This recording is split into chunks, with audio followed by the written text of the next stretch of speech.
Good morning. Welcome to Retro Toy Princess. I am Allison Choi. And my guest today is Eldor the Masterversal-Toyhunter. And Hello, everybody. Yeah. And first up, just want to thank everyone for your patience. As I said in the comments, getting tech to work between Eternia and Earth, not always easy, but we made it work. Full of ups and downs there this morning. In fact, as I aforementioned to Allison, Mr. Postal has just knocked at the drawbridge there. So I had to use a bit of teleportation magic there. Otherwise, the video would be over before I get down the winding stairs there. Yeah. So you, I suppose, start things off with them there. Yep. Okay, go in if you. Yep, run and do your thing. So I'm just gonna pull up chat and see who all is. Yep. All right, let's see. Good morning, Largo's Lair. Well, it's good morning on the West Coast, and I'm gonna stop explaining that every time. It's morning for me. So, good morning, Ria. I hope it's Ria. I always want to say Ria. If it's not, let me know. I'll get better at that. Good to see you, though. Good morning, Thanos. That's me. I don't see. Look, I was in the chat. Magic, science. Good morning, Alex, Black Phoenix. Good morning, Nolan. Lovely to see you. We have officially arrived all. Nolan is here. Let's see. And yeah, same here. Like, well, other than this, but after this, it's going to be a lazy. Well, this is pretty lazy. It seems a little funny that I sometimes think about spending the day coloring as if it's arduous, but you know, the whole live stream side of it can be a little whatchamacallit, a little stressful. Good morning, Chris Plastic. Lovely to see you all. So Eldor, somebody was knocking on the palace door, so he had to go and get that. It might be his Eternia, I think. So Mattel may have figured out how to get him his playset in Eternia. So Eternia and Eternia. So really quick, while he's doing that, Eldor actually, this is not from an old coloring book. This is not Mattel art. This is actually something Eldor himself did, including the logo. So we're going to color this today because it's a cool one, but also it's nice to do original art. I did the week before. Last week was Lawrence, and the week before we did some original art with Adam from Radical Toys. And the next week, Corey from Make Shape Create will be here, and we're going to be doing original art with him too. So, yeah, like some of these will be original art, not just old coloring books. So, and this is a great one. So, and Eldor, it looks like got us. What'd you get, Eldor? Or are you going to save it? Nice big parcel there delivered today from Mr. Postal. So I'll get cracking into that. But yes, this one's a bit of surprise from a retro bacon there on the IG. Nice. Have to see what she's spoiled me with there indeed. A bit of a miracle video there, perhaps. But I've seen some of Retro Bacon's recent acquisitions on the Instagram, and based on the type of things that Retro Bacon collects, I can only imagine that you've got something pretty cool there. So, yeah, probably have something. To check out your own. I assume we're going to get an unboxing video from that. Yes, and possibly a few in the coming weeks. I've got a Blade Master Wing coming in. I think the Fury Toys, one or the other. Yeah, they constantly changing their names, and you know. So I have him, and also the Mythic Legion's Eldor figure, the giant elk. So yes, I have him to go with Apharius. Of course, he trains them in the Mythic Legion's lore there. See, so I am big still... Centaur figure also. Yeah, I am still not a Mythic Legion's person yet. I have that coloring book that Oz got for me So far, that's been acceptable, but I do feel like at some point I will end up buying one of them. Oh, do they have a coloring book? Do they? Yeah. Well, it's not official. It's let's see. I have it right over. Is it just a fan thing? Is it? Yep. If I dropped it, because yeah, it's from Dusty Standiford. So it's a pretty nice book. So yeah. It's good that someone's always thinking of these things. Not everybody necessarily does, aside from just buying the figures and whatever. Well, one of the things I'm not huge on the lore or anything for Mythic Legions, but one of the things I do like is how creative the fan base seems to be and the fans are. Well, they're constantly adding to the lore. I know Jeremy Gerard. He does all the storytelling, and I'm sure they have their group meetings and discuss who does what and who comes from where, No, it's really cool. So yes, it'd be good to have that book when it's done there and read about the adventures and so forth. No, it's So I need to check with Oz and Rick at some point and see if they want to come back and do some more pages from that, so that I can take their brains. Might be a bit of a Legions class episode also. A little bit, yeah. We all color in the Mythic Legions characters. Yeah. Well, also I just kind of because I don't know the character name, so I was just making up names like dead guy with flies around his head and stuff. Apparently that's not his name, but I did write that down because I'm like, well, if I ever do an action figure line, that will be one of my characters, dead guy with flies around his head. So yes, the names are quite interesting there, and so many of them it's hard to pick up on them all. And but I suppose you can go to the Four Horsemen Studios page, and they've got all that the information, even the amount of waves when they've been released and whatnot. Yeah, and of course they have their con exclusive releases and things.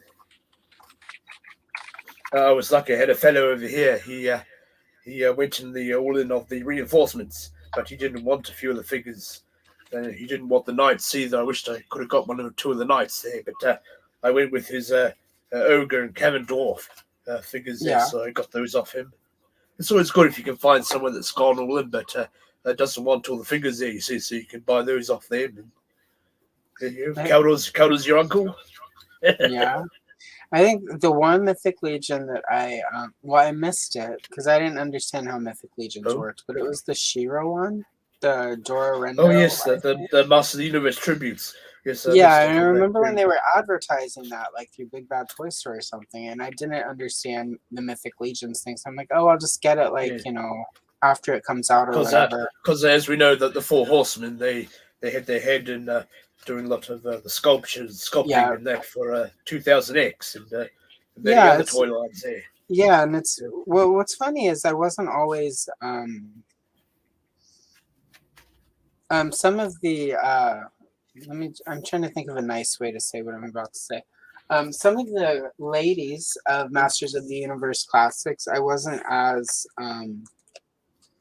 I didn't enjoy them as much as I felt like I should have. I don't feel like all of the sculpts, the face sculpts anyway, were as good as they could have been.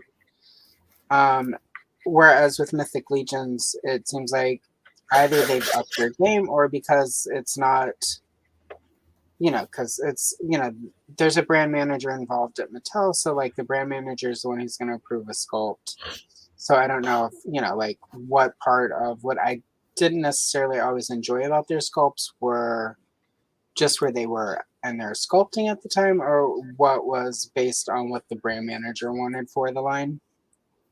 So yes, I know they have to take a lot of things before the team and get things approved, and of course I believe that Tila suffered from some issues there. A lot of one of my favorite characters is from Princess of Power, Double Trouble or Double Mischief, as they had to call her due to trademark stuff, and her face sculpt was slightly disappointing to me. So Yes, I commonly gaze at your Pictures of Power figures in the background there. You've got a nice collection going on there. yeah, no, those are the Just like old yeah. Motu lifelike figures. I think he's got Oh pretty my much all of gosh, them. I've been following his work since Facebook, where he was just doing She-Ra, and he does really great work. I need to. Yes, so there were two of them. There was another fellow that did the lifelike figures too, but more of the Master of the Universe characters, not The necessarily Motu, She-Ra. the Motu Lifelike guy, he started with She-Ra on Facebook, and then he moved to Instagram. Because Facebook it's like you like a page on Facebook and you'll interact with it a few times and then they never show it to you again and you just think they went away. And then one day you realize, wait, that page is still there and you see all the stuff you didn't see. It's very frustrating. Because if I follow something like on social media, like that's what I want to see. I kind of dislike, even Instagram does it to a degree where it won't show me. I would like to see, for instance, the post in chronological order. Like if somebody posts something tomorrow, well, say they posted it this morning and I get on Instagram in like 2 hours, I want it to show me everything that I haven't seen in the last 2 hours. And Facebook used to do that back when it started. You could, if I didn't jump on Facebook for like 2 days, when I did log in, I could go back and scroll through and see everything and then get to the last post I had seen. And then I would know I was caught up. And I was able to, stay on top of, I also only had like 50 friends at the time, but that was back when Facebook started. But I remember when Facebook's all over the place now. It used to be this and that, and then they changed the layout, and you can't find things all over again, and you're basically back to square one now, trying to learn the ropes again. Well, it reminds me. He's a bit like old George Lucas there. Yeah. Wasn't quite happy, so he used to go back changing things. Just keep changing it, make it a little worse every time. But every time they change Facebook, it's more so that they can make more ad revenue from it than it is so that we have a good experience. Which I get it; they need to make money, but whatever. Yeah, yes, I had quite a bit. Whatever Mark Zuckerberg is that Mark? Is his last name? I don't know. Whatever that guy's name is. Is it Zuckerberg or something? Something like that. I call him Potato Head, but that's probably rude to. I apologize to any potatoes offended by my position. Yes, I had a bit of trouble there. I think it was maybe 2 years ago now. Yes, I came home for a bit of an event, and then I had this. I was tagged in something. I thought it was from Facebook saying they'd seen issues there with one of my Facebook accounts. Oh no! What's this all about? So they said I had to go to this link to confirm my account. Yes, I think you know where this is going. Yeah. And anyway, one thing led to another, and I got hacked there, and whoever gained access to my account posted something not very good using my account. You see, and of course the Facebook bot swooped in and took the account down, and I tried to contact them with any way I could. I managed to get on 2 chats there with live people, but they said they couldn't help me there, or direct me to someone that could within the company they work. You would have thought so, but no. So 30 years, 30 years, 30 days later. 30 days later, it seemed like 30 years, but yes, 30 days later, it was all gone. So I had to start anew, and of course, I lost everything pretty much. That's what I tell everyone. If you ever see me posting stuff saying buy NFTs or whatever, I've been hacked, because I will never tell anyone to buy an NFT. I thought it would never happen to me. I'm usually more onto it with these things, and of course, if Facebook has had issue with your account, it will pop up as a window, not as you've been tagged in something in a post. And of course, I was rather tired coming home from that event, you see, and my usual defenses weren't up, you might say. Yeah, well, they also don't. I mean, the fact that it took you so long to get through to somebody, like, that makes it really, really easy for stuff like that to happen because Of course, if I had, they're not communicative. If I had if I had the two-part verification set, which I didn't know about at the time, I would have detected the login from elsewhere, and said no, that wasn't me. But so I had a hell of a time. They're even running in loops in my second account in the Facebook Help Center, but that didn't help either. One of the people that I did get to, I went to the Oculus or the Ocular, whatever you call it, side of Facebook. That's where I got one a live chat from, and she starts off saying, "Oh yes, I can help you there," and so I went through all that, and then it turns out she couldn't help me in the end. So yeah, they usually can't. Well, never for Facebook. But I've worked for companies before where it's like you're basically. But you would think that Facebook would already detect someone outside, your country or your planet, for that matter, would detect something awry there with all the so-called intelligence that this artificial intelligence is claimed to have. Well, their artificial intelligence is handy if they're trying to sell you something when it's actually trying to protect you, not so much. So all of their tech and all of their security is set basically to protect their ad revenue, and sadly your account getting hacked doesn't necessarily protect their account revenue, their sales revenue, and their ad dollars. Yes, you see, because in my second account that I have now, I went on a bit of a campaign and reporting set account that tagged me there, and in the reporting stages, the wee message window pops up saying we don't allow scammers on our platform, and yet they do. Yeah, right. Well, it depends on what their definition of scammers are, because if that were the case, they would have far fewer politicians on Facebook. Actually, come to think of it, one of they had hundreds of these accounts. You see, all called the same thing, and one of them, I think they must have slipped up because they posted the not very nice thing on their account, and of course I reported that, and it seemed to have got taken down there. But yes, I did also use the message, the Facebook message. They're trying to get hold of them. And,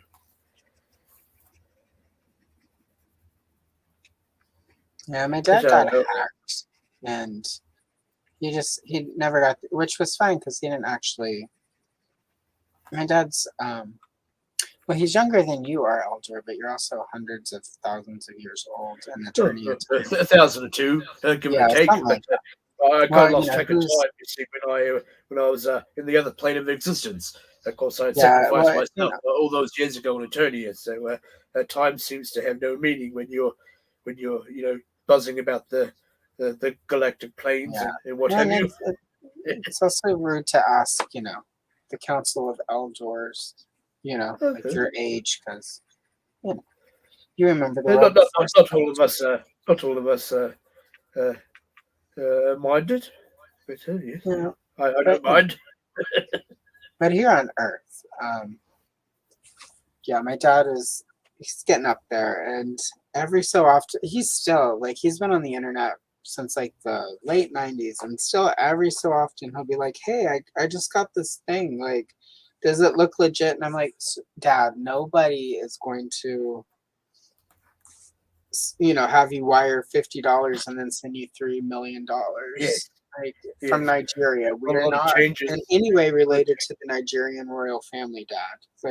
Yes, I know. There is no way that is our revered father left several millions in his account there. My grandfather, my late grandfather definitely had some dubious. Like his heritage is a little all over the place, but we definitely aren't traced back, at least within. We're not related to Nigerian royalty in any way. And my dad just sees those dollar signs and he's just like, oh my gosh, money. It's like, it's not going to happen, Dad. So, I mean, if it did, I don't know. There's all kinds of issues to talk about, like appropriation if I suddenly became a Nigerian princess. Good morning, Mary. Welcome. Lovely to see Mary. you. Hello there. And while we were talking, I don't want to interrupt, but Kenzo arrived and said hello to you and to me, as did Black Phoenix. Saw him there. He's Nolan, going to run off a print for me of the mini Tony playset. Of course, I'm building my loyal subject scale one at the moment. Nice.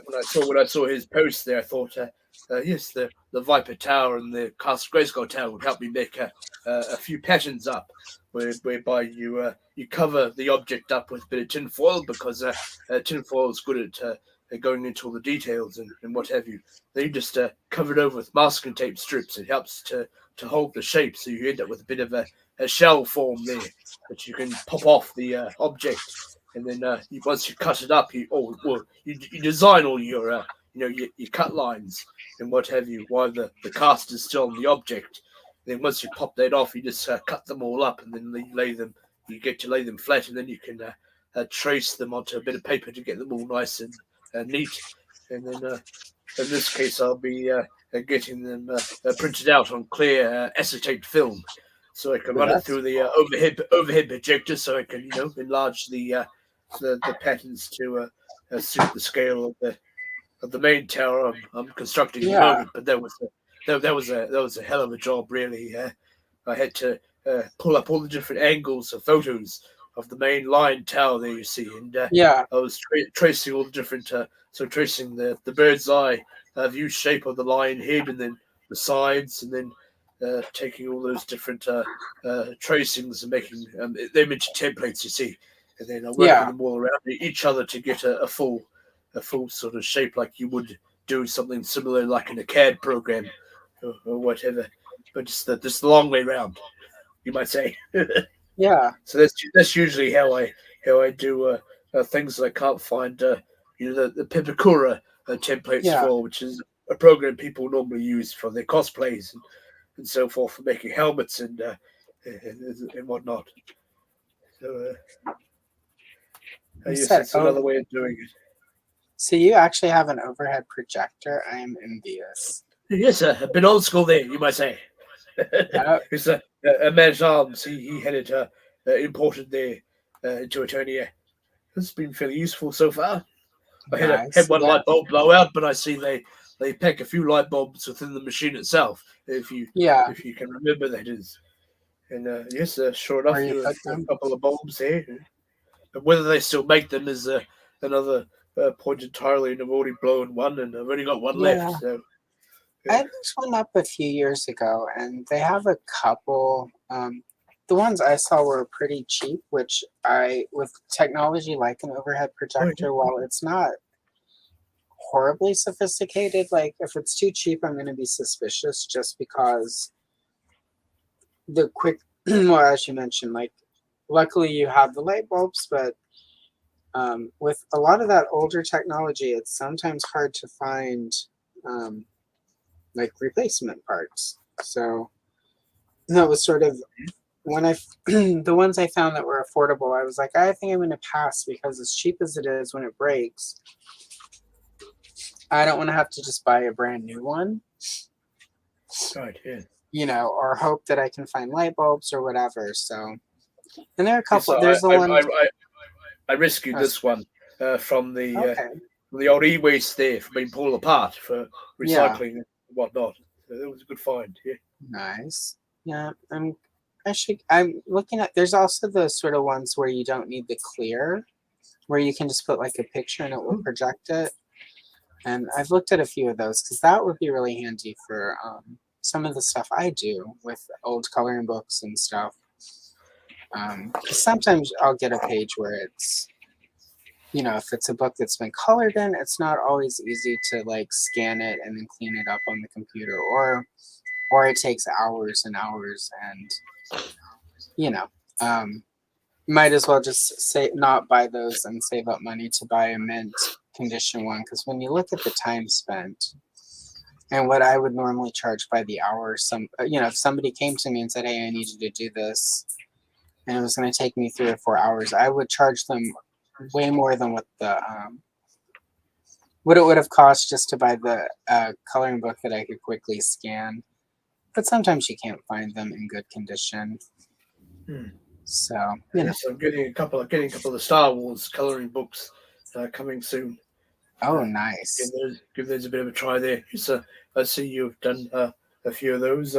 Quite a few. I'm not sure exactly what a Star Wars a coloring book it is, but when you get it, let me know, and I can probably help you figure out when it was made. And it's more than likely going to be something of the prequels, I think. Yeah, there's some pretty good coloring books though from the prequels. Like I bought a bunch of. I mean, it's all vintage now because it's been 25 years. But I bought a bunch of that when it was coming out. I colored in 1 or 2 of them, which is because I found them, and because I have some of them here that I'm going to scan.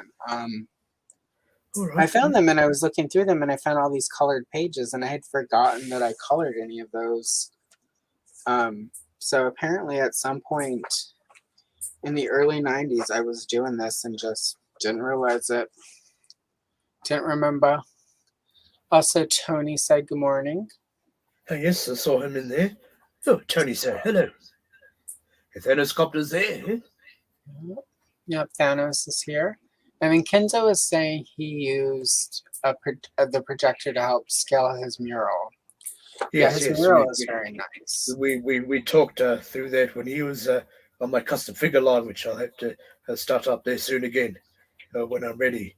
But yes, we looked at that, and that's what he ended up using to get all that drawn on the wall there before he painted it all up. Yes, that looks very good indeed.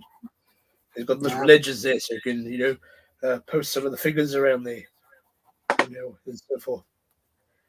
Oh yes, I like the wee moons that you've put up there. I should have thought about that. I can't.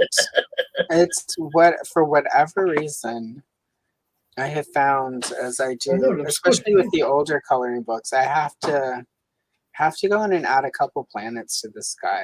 It just doesn't feel like Eternia to me. If there aren't a couple like planets, they've done that. They've done that on a bit of the card arts too, I believe, with Castle Grayskull and so forth. Yeah, and that's a lot. And I've got the Grayskull box from Origins. I broke that down, flattened it. I put Snake Mountain under it, but I can't. Like right now, my computer and everything sort of blocks Snake Mountain, but Grayskull's like right up there. So I will sometimes just be sitting here when I'm coloring a page, sort of gazing up at that Grayskull art. For me, that was a big part of, Masters of the Universe really started for me as a kid with the art. I found the mini comic in the car because my brother had most of the figures. He got He-Man, Man-at-Arms, Beastman, and Skeletor. And then he left, he was like 2, maybe 3. So it's not like he read at that age. But the mini comic and the card back, he just left in the car after he opened them because we lived quite far from town. And half the time they would buy us stuff. So we would be occupied for like the hour drive back to our house from town.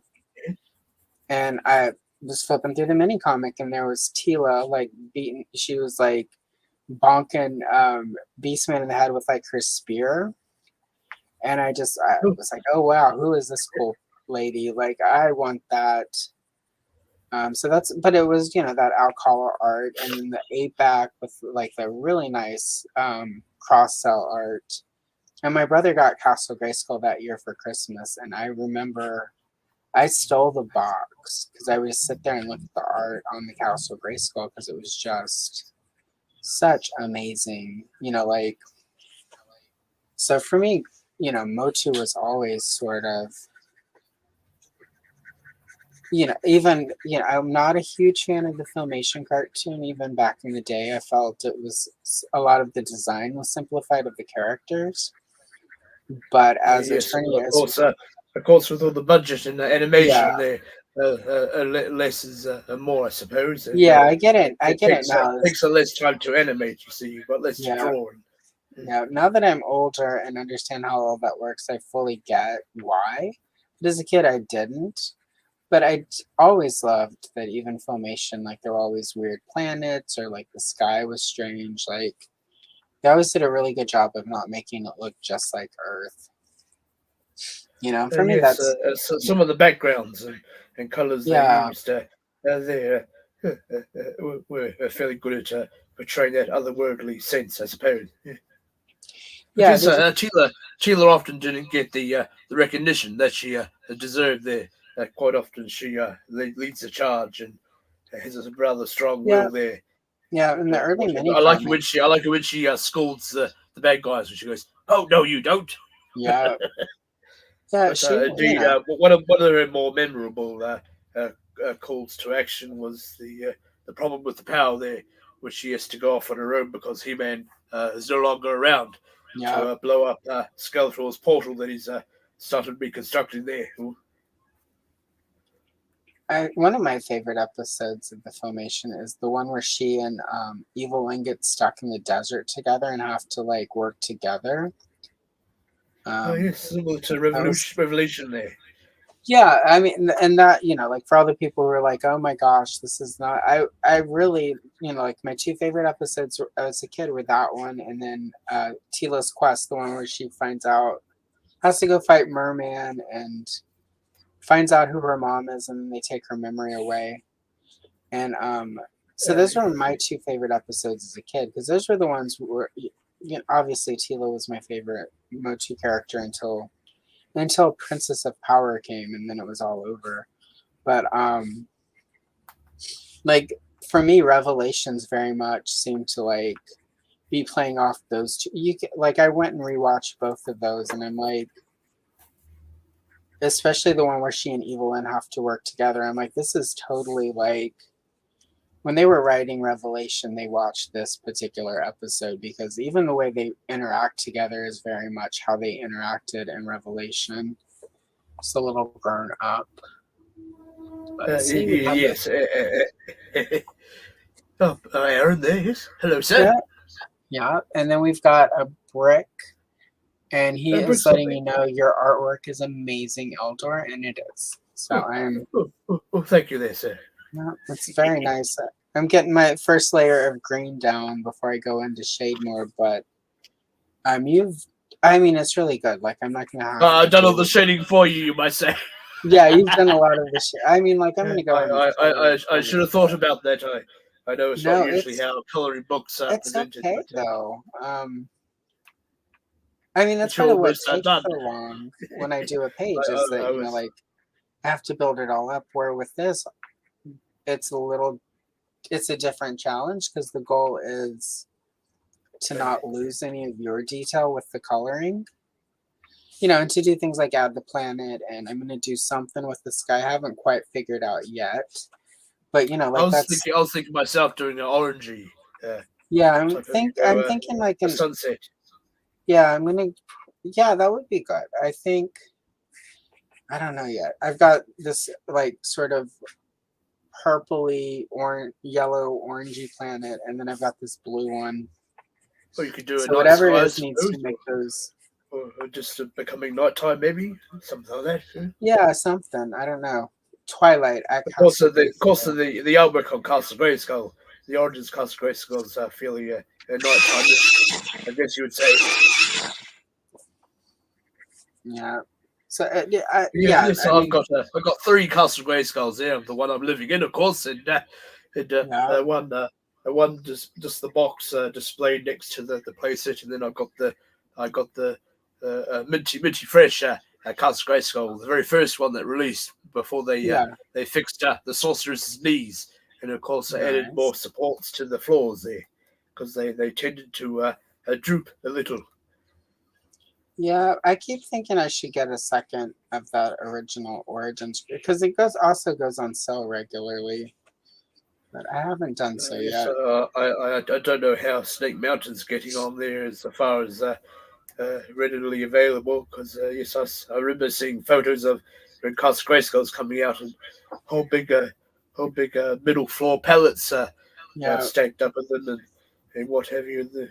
And the people were saying, "Oh, they're all going to clearance," and of course, we hardly got anything over here. yeah, The first set fellow up at the other end of Eternia, which I couldn't reach. Of course, he ended up getting me one, then sending it to me. So that was the very first one. But the second one I got, they only got about 5 of them in the local store. And so I put one of those on the old lay-by there to display. But yes, yeah, I brought 2 Snake Mountains in because I had a kit bash between the 2 play sets. I thought about adding another dungeon under the entrance there, and of course had the one on the other side or situated elsewhere, so you're not covering up all the inner parts because I believe the dungeon when it's underneath the entrance way there covers up much of that area, and of course getting the extra snake body there. yeah, So I might also thought about popping off the head of the snake and then using the body of the snake as a bit of a wrap around the lower parts of Snake Mountain to give that sort of Filmation look there, or indeed the classics type of look. Well, also, if you want to use the cage, like for the trap, like there's only the one. So if you want to have one that's always in the prison, you kind of need a second Snake Mountain. So, Yes, so it was either had them both in their separate slots, or have one sitting just in front of the inside there, and and of course I got the Skeletor's viewing table. There was a bit of a 3D print that I'm I working saw on that. at the moment. Yes, I have to do a follow-up video there of how I'm painting it, so I'll get that sorted out soon when I'm not too busy. I've seen a couple of those on Etsy that people are selling that I've been tempted. I've I guess been people selling honestly, the lava falls there. I see. Yes, gonna be making my yeah. own one, of course. But yes, we I've can been get so that. wrapped up in the coloring stuff that like all of my custom stuff is kind of falling behind. I need to get better at that. It's Yes, I'm about the same there. I got several customs and still the half or the quarter way processes there. But of course, been busy on other things. And those tend to get pushed to the side. And I've started several other side projects there that I just tinker on every now and then. that sorceress that you've been working on is I amazing. use the statue.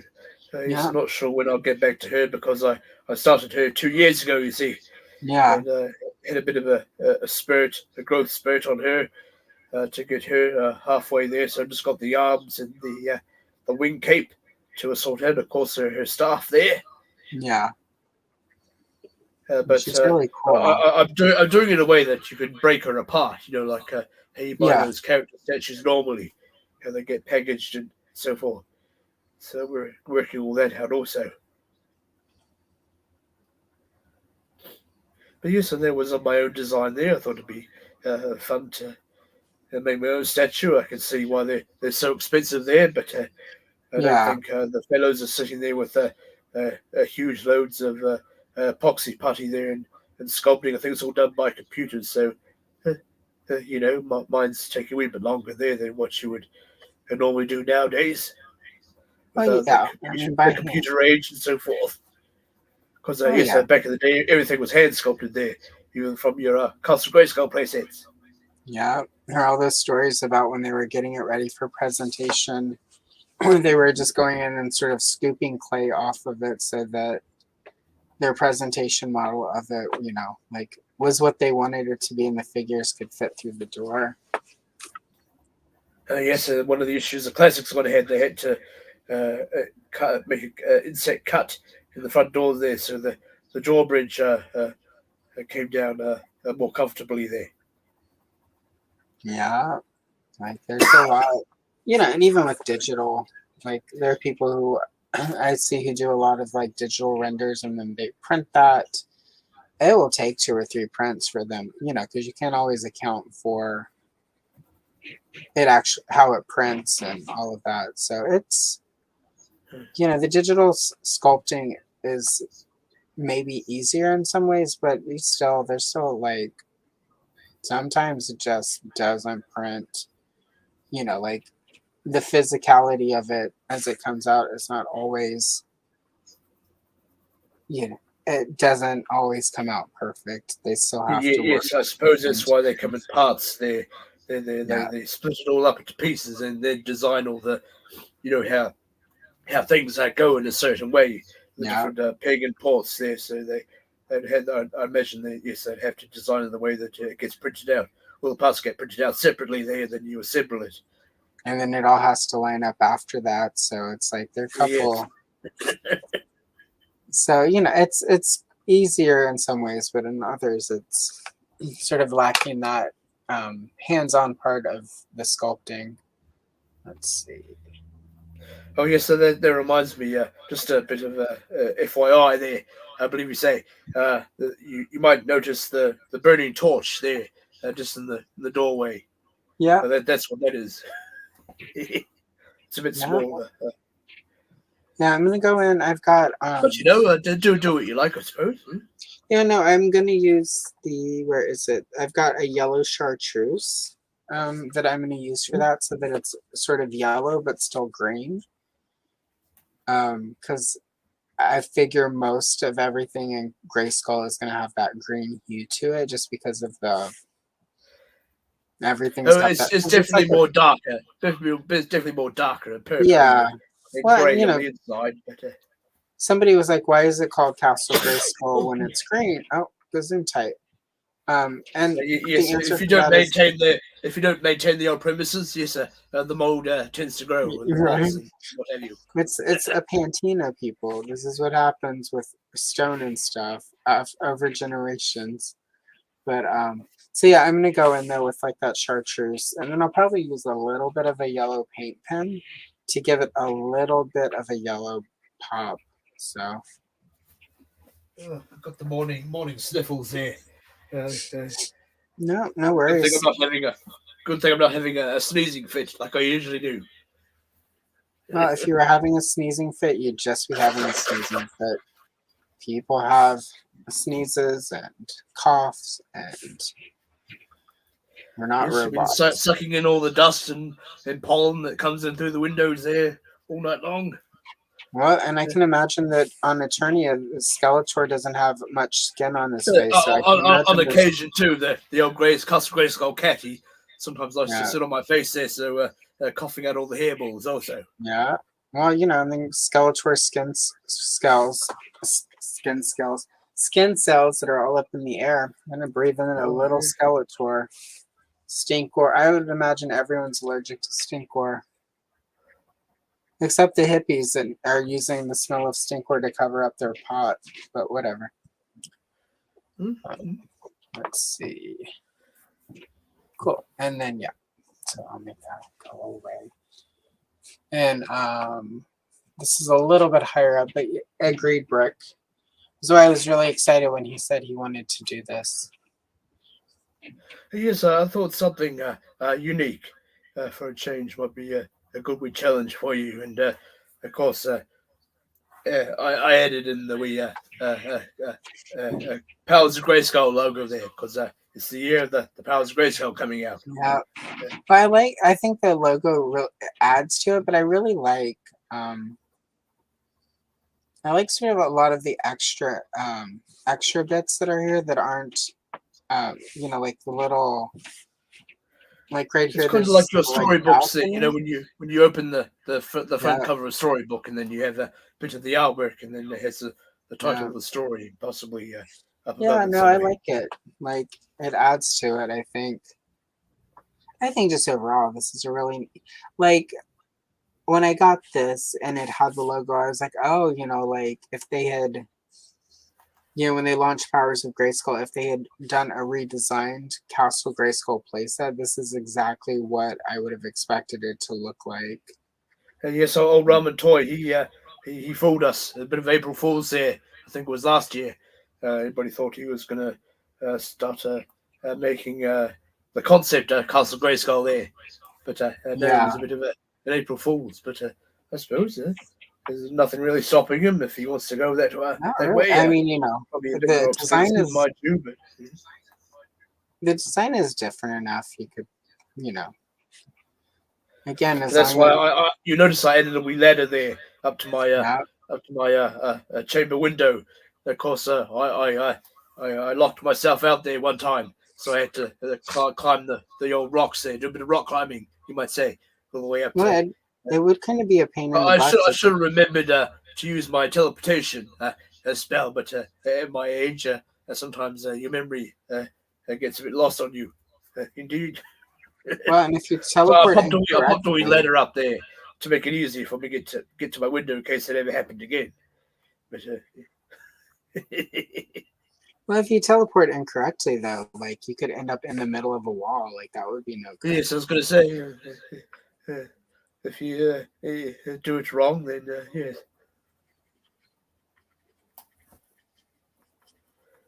You find yourself popping in and out of all sorts of places there. Yeah, there's way too much math involved with magic, so that's why I swore it off. I was like, no more. I thought about maybe adding pipes and electrical pipes in that. That's similar to how we saw in Snake Mountain on Revolution there.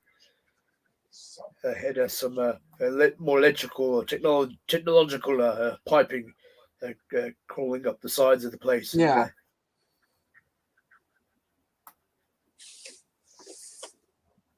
I think I like it as is, but if you had added pipes, I probably would have liked that too. I mean, it's really cool. It's really detailed. So I thought adding in the old ladder there would give that sort of a concept-esque kind of feel, but of course it's not warping all over the place. Right. It's, relatively straight up and supported, if you will. Yeah. No. Our original Grayskull ladder warped really quick. I think it ended up snapping because it was made of like that. It's like weird beige gray plastic like that, and all the weapons from Grayskull. At least with ours, I don't know if that changed. You know, because like I said, my brother got it like the first year Mo2 was out, so I don't know if they like upgraded the plastic in later editions. Well, of course, I've been restoring. Oh, carry on there. Yeah, I do know that later releases had a worse paint job than ours did. So. Oh yes, I know. The old black paint stripe going all the way up there. Yeah, there were some that were pretty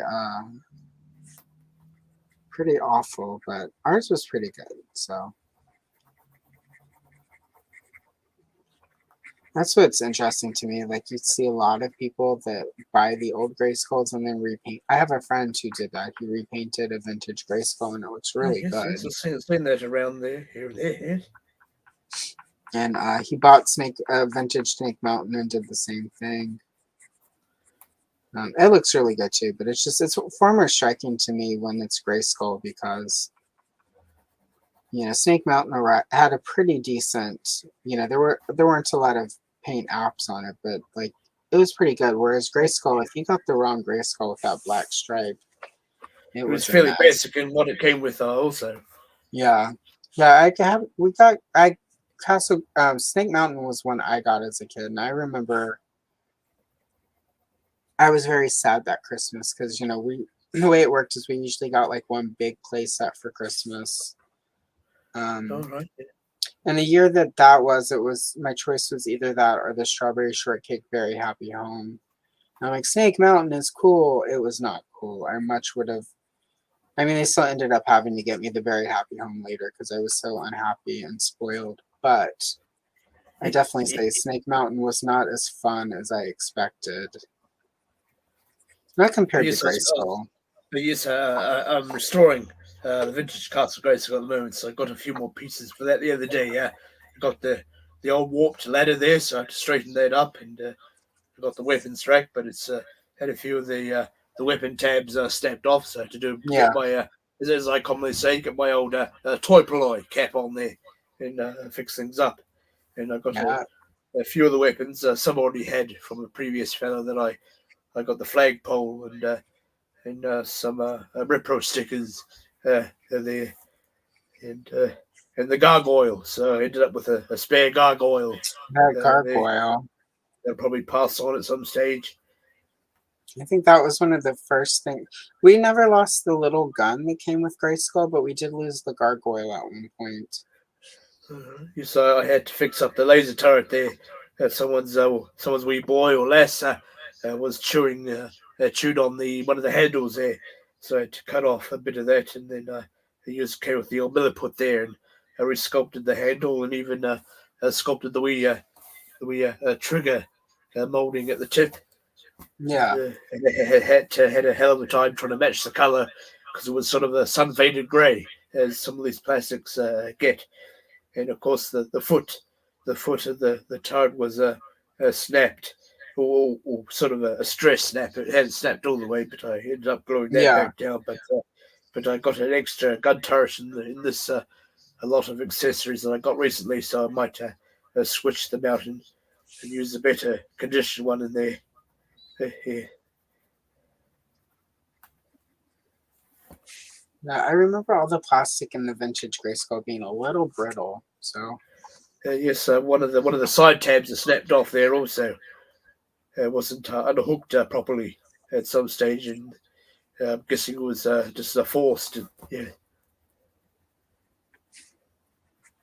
So that's going to be an interesting one to see how I can fix that up. well, you'll figure it out, Mike. Yeah.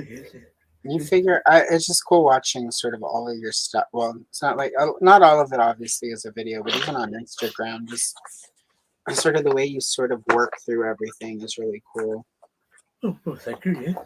I find that stuff super Grenadier on the work at the moment, just laying down the inner core foundations to stabilize everything, and a bit of armature there. I'm doing them kind of like a statue, like your 2000X figures. So it has some articulation in that, possibly just in the head, wings, and maybe the arms. I can't wait to see him. I can't wait to see him at the end. He looks really cool. Just basic points of articulation. Yes, I was going through my drawer of parts, and I found an old bottle there from Earth. Your old like your smelly applicators. You roll under the armpits there, and I thought, oh yes, I could use the rolly ball as a bit of a ball joint. And this, so I cut a portion of the bottle away, and of course on the inside it has a bit of a support to stop the rolly ball from being pushed in. You see, so pushing a bit of a wire behind that, I could get more of a tension on the rolly ball, so it wasn't quite loose, because the head's going to end up being quite heavy. So a bit of a wire, a thicker wire that I use for the main spine, thicker gauge of wire there, and I've got that sort of pushed in behind that little support piece, and that tends to make the ball more, give more tension on the ball there, so it's not quite a loose form of articulation. So I've got that, but of course the wings and arms will be a different story on how I achieve the articulation there. But yes, he's going to be a big boy indeed. It's going to be awesome when it's done. Yes, I wonder if we might see a bit of a crowdfund of Grenadier there. Either that one or the classics or Filmation style. I was wondering that too. Like he would be a good of course, choice. You would have seen one of my videos. I compared it next to the Legacy Brachiosaurus from Jurassic World, another toy that Mattel made. Of course, they did the Colossal T-Rex and Velociraptor Blue and a few of the other dinosaurs. And of course, I think it's them, the Hammered Collection. Brachiosaurus came out too, so I got that one. But she's displayed up on the shelves there. But yes, you can see that the scale of those toys that Mattel has made, but they probably sell more easier because Jurassic Park's a fairly well known and well viewed franchise there, even more so most of the public eye than Masters of the Universe. So that's probably one of the things they have to think about when producing Masters toys to that scale. Well, I remember the classics Grandemir. He was pretty well made, and scale wise, like in my opinion, you could probably. I mean, he definitely would work with Masterverse, but if they're wanting to do sort of a Filmation style, like they definitely could just sort of. We saw Motherboard. Yeah, sort of getting up there in size too. So. Yeah, so I mean, I don't see why they couldn't just take that class for a Filmation style one anyway. Just take that classics mold and mold it, and you would use a different plastic than what they used for classics, but. Yes, one of the ideas I had was regarding his armor, particularly the helmet. I was going to do 2 different helmets for him.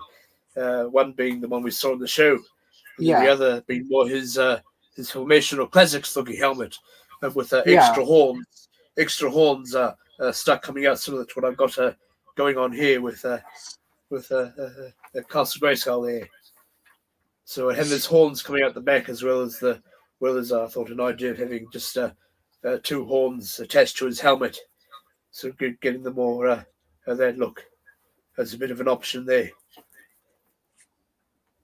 No, that would be cool. Like I would change it up if I were making it a little bit of a new Eternia, you might say. Yeah, I call it when I do Origins customs. I call it originizing because like I try to, especially when it's not like a vintage figure that was in the vintage line. I try to think, well, what would this character have actually looked like? Because Filmation simplified everything. So if it's a Filmation character, I always try to, like what would it have looked like as a toy? And it's kind of easy to do that because you can look at like He-Man and Teela and Evelyn and Skeletor and Man-at-Arms. I can sort of look at the difference between sort of the details and stuff. So it's usually what I try to do is filter it through that. I don't always succeed where it looks right, but That's what I try to do in my customs too. Make them look as if they've come off fresh in the toy line there at the Mattel Toy Smiths. Yep. And, I try to less paint as I can in some places because of paint wear. So I tend to pop and swap a lot if I can find the colors I need on other figures there. Usually I end up having to buy spare figures, which is the only downside of it. Having to blow the older gold on more of the same, you might say. Especially in the feet there, I try to find the right color of feet and what have you. But in the case of when I did my a Voltec custom, of course he has the vulture or bird-like feet, but he also has the fur tufts around the top, and the closest feet to looking like that is either a Stinkor or a Zodak. So I went with the Zodak boots and feet. But of course, he doesn't come with the fur top, so I had to sculpt all that in, you see. Yeah, that was... it's weird. I'm hoping with the cartoon collection that Voltak is one of the characters. It seems like he would be a no-brainer, because he's pretty easy. So I used a Revelation Beastman's whip for his little catchy neck thing, and then what was it? One of the straps off one of the chest armors I cut off to make the neck loop where he catches his prey or whatever for the zoo and so forth. And yes, good. We got the wings. We got the wings there with Sunman. So I'm glad they had him in the Masterverse line. Yeah, there's also a female figure that uses wings too. I believe she has more of a fur or something skin texture. When I was looking up what female characters had wings there. Yeah, well, for classics, I can't remember if she was Princess of Power or Queen Angela. You're straight He-Man, Master Universe character, but yeah, I've got her. I don't have her. I'm redoing my displays, but I've got Queen Angela from classics, and she uses the same wings. I have the classic Soul Talk as well. He's also over there waiting to be reorganized. I need to. Apparently, someone's telling me he's rather hard to come by or rather expensive in that respect. That is what they say. Like, I was sort of lucky. I didn't jump in on, I didn't subscribe to classics until the year they did the Princess of Power subline, and that was the year I guess a lot of people didn't know about the line too because it was only a subscription online thing. Yeah. So a lot of people. I found out about it missing out a little bit after, but I also didn't want. I mean, I was all in for the Princess of Power line, and that was the same year they did some of the Princess of Power in classics too. So I went ahead and subscribed that year, and then I subscribed for the last few years. I didn't subscribe once it moved to Super 7. Well, see, I only found out about it because I came across old Pixel Dan there. Yeah, Pixel Dan, you might say. Give a bit of a attorney spin there on his name. But yes, he was doing reviews of all the classics figures. I believe it was Mosquito was the first one I saw. And yes, he popped up for sale here in Eternia, so I bought him. And quite a few of them there, like Procustus. Well, there's another one I'd like to see come out there. Masterverse. But yes, he was a decent sized figure there. Had him.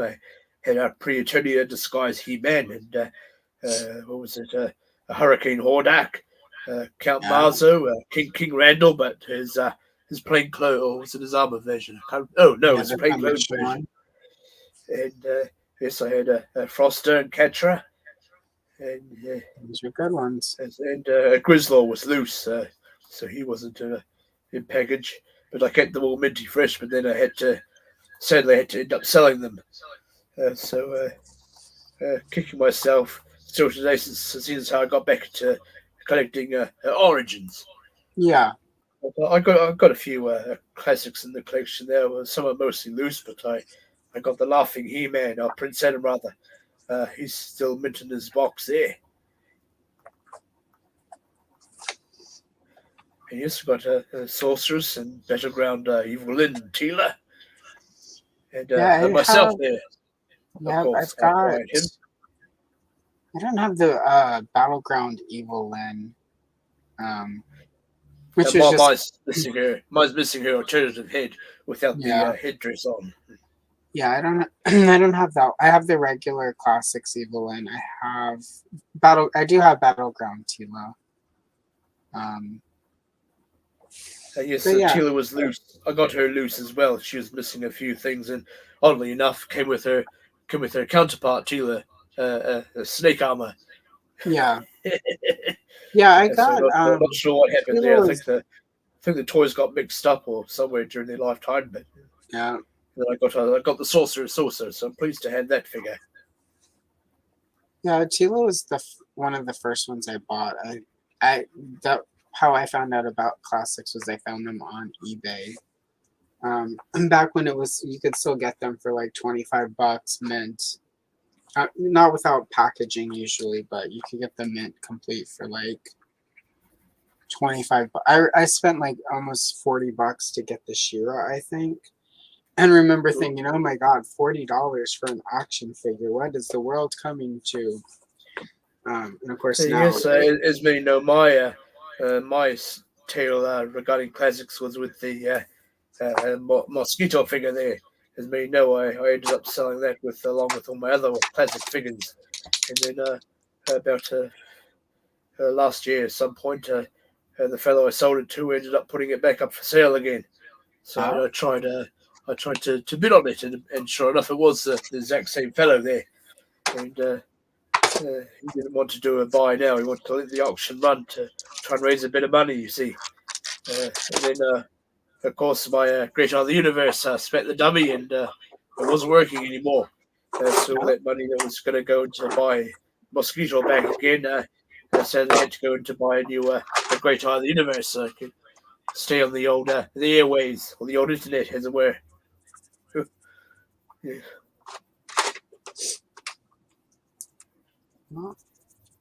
Yeah, and of course, till that arrives, I had a bit of old Bruce Wayne Batman set up there with several cell phones, because one cell phone would let me do one thing, and then the other cell phone would let me do the other. So I had my cell phones all up on these tripods there, like he does in his Batman computer room, until I got the new Great Eye of the Universe. So, it was all hickory pickory for a time there. Yeah.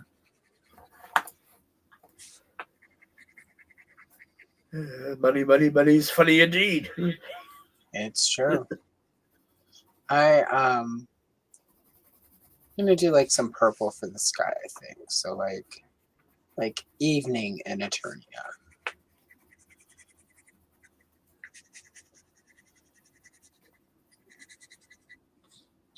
Yeah, I'm not sure.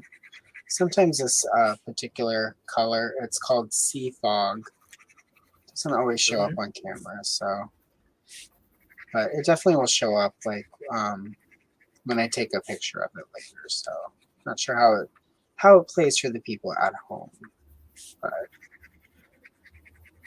so that sometimes that's when I use my come up with a bit of paint there, dry brushing of paint. Sometimes I use a bit of just your acrylics, a bit of a white there, or whatever color I choose to improve on certain areas. I need to get more brushes. All of mine are my good brushes did not survive a recent cat raid of my desk overnight. Oh, I see. Old my buddy's Customs had that same problem with his King Hiss there. Yeah, it became a bit of a chew toy. Yeah, at least it was just the paintbrushes. They've also in the past stolen. Well, not they. It's the new kitten, and he's a kitten, so I assume we'll get a little bit less. Face, Yeah, I'm going to assume we'll get a little bit less of that in a couple weeks when we take him to fix it so that he doesn't make kittens. So, speaking of cats, have you seen the was it the Bane cat? Caused a bit of a trouble for his master there. He knocked something over and he's sitting on the top shelf and he sort of says, "Yes, I wondered what would break first." And then he's talking about his cat on the computer there, doing a bit of a YouTube video, and all of a sudden his door opens behind him. In the next shot, the camera pans down to the cat standing in the doorway. He goes, "Speak of the devil, and he shall appear." I don't think I have seen that. It's a Bane cat there on the YouTube. Okay, quite a character. I'll have to go and look for that.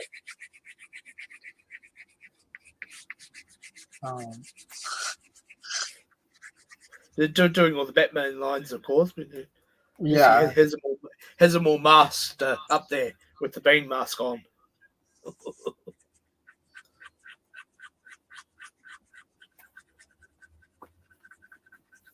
No, I'm gonna go. I'll look for that in a little after we finish up here and I'm having something to watch. At your leisure, I suppose. Right. It's quite a hoot and a half. Well, these crazy things people do on the old YouTube there. Oh yeah, it's funny. Like it's funny that I'm on here. Like, cause for a long time I was just like, I don't get this YouTube. Cause in the beginning it was just like kids on YouTube. Like, I don't know. I don't even know how to explain it. I would just sometimes watch it and I would be like, I don't get this YouTube thing. And then at some point it turned into basically like community. I don't know if you have this in Eternia, But here we have sort of community access television, where it's like you could go to your local community access TV station, and basically, if they had time, you could borrow their equipment in their studio and film a show. And so, like, everyone could have a TV show if you took the time to go, and you have to take classes. Well, like the kids did back in the old days. If they didn't have a TV, they all gathered up and went into town to sit outside the old TV shops there and watch TV that way. Yeah, something like that. So, like, it just... Of course, if they weren't going to the old arcade, I believe you say, the old arcade games. I think it's helped that, sort of we're in a place where if you have the right cell phone, like, like I've got the webcam up there, and then the cell phone is where I like how you see what I'm doing on my desk right now. Even if it's a little blurry because StreamYard, for whatever reason, did an update that suddenly my phone and StreamYard don't get along as well. But, like, that was sort of... And then during sort of the lockdowns here on Earth, during the early days of the pandemic, I just saw all these people doing all the old this Rona stuff there. Yep. And there were people doing all kinds of stuff on YouTube that I was like, wait, yeah, maybe I could do this. I didn't quite realize that I would be on YouTube coloring old coloring books and original art. Yes, about that time I made some... I thought I'd try and cheer all you things up, so I made a few memes there. And one of my favorite ones was the old the Beverly Hillbillies, with the Clampets and Granny and what have you. And yes, sir, so I made a meme up of Ellie Mae, I believe her name was, bringing in old Papa Jed. Papa Jed, he'd been chopping wood outside, and she says, "Granny, Papa strained his back from chopping wood." And then I got a picture of Granny. She's popping her head out saying, "Oh, Rona." And then old Jed Clamper says, "Oh, no, I'm pretty sure the city types call it pine." And then Granny's looking all confused. She's thinking, "Oh, with all these strains about, it's no wonder anybody goes outside." So playing on the the strain in your back with a virus strain, Yeah, no. I'm surprised you guys I did another one too of them all standing outside, wondering they had a sort of that wondering what was going on look on their faces. So I took that one, and Jed says, "Oh, I wonder." Oh no, Granny says, "Oh, where is everybody?" And Jed's like, "Oh, they must have got sick from your spring tonic there." And then she's still looking down. I didn't put enough boots in the spring tonic. She puts all sort of weird things in her concoctions there. Yeah, she did. She was always. So she goes, not enough kick in it. I always assumed she was just putting more like moonshine or whatever in those. Back when I watched, I'm surprised you guys got those on Eternia. I'm sure there are many. Not initially, but so since exploring all your telecommunications that you beam out from your planet constantly, there, yes, we do pick up on things eventually. Yes. I guess at some point I would assume Tipper Gore and the concerned moms of Eternia probably got mad at Queen Marlena for all the media she was inflicting on the innocent children. I saw an interesting take on that. In fact, one of your movies there, the old Galactic Quest or something, Galaxy Quest, or whatever it was. The aliens they picked up on all the TV shows being beamed out from Earth there, and they thought it was a real historical document there. One that said a space crew there, like your old Captain Kirk and so forth. And so they ended up making the ship, building the ship and everything. That came out when I used to do extra work for movies. I did not do extra work on Galaxy Quest, but because of the extra work, every so often you would get the opportunity to go to like screenings of stuff before it came out, so they could like get audience reactions and possibly change stuff or get some early reviews out and stuff. That was one of the movies I got early screening tickets to. Yep, and it was they didn't ended up not really changing anything that I noticed when I went and saw it later in the theater afterwards. So that one, I think, sometimes they don't need to tinker. Sometimes you just have a solid movie from the get-go, and it's good. So yeah, it probably works in part of the comedy and everything. Yeah, I went and saw. It's interesting. The only time I've had that where they changed stuff was like you had old Aragorn when he kicked the helmet or something. yeah. Apparently, he actually ended up hurting his foot, but the scene looked so convincing that they they decided to keep it in there. Yeah, yeah. You had old C-3PO fellow get his legs cut inside the armor there. And all sorts. Yeah, the nightmares that Anthony Daniel has about the especially working on the old desert, yeah. Getting too hot there. Oh, hello, Lawrence. Lovely to see you. Lawrence, good evening there. Oh, good morning, rather. Or afternoon. It's morning for me, sorry. Force of habit.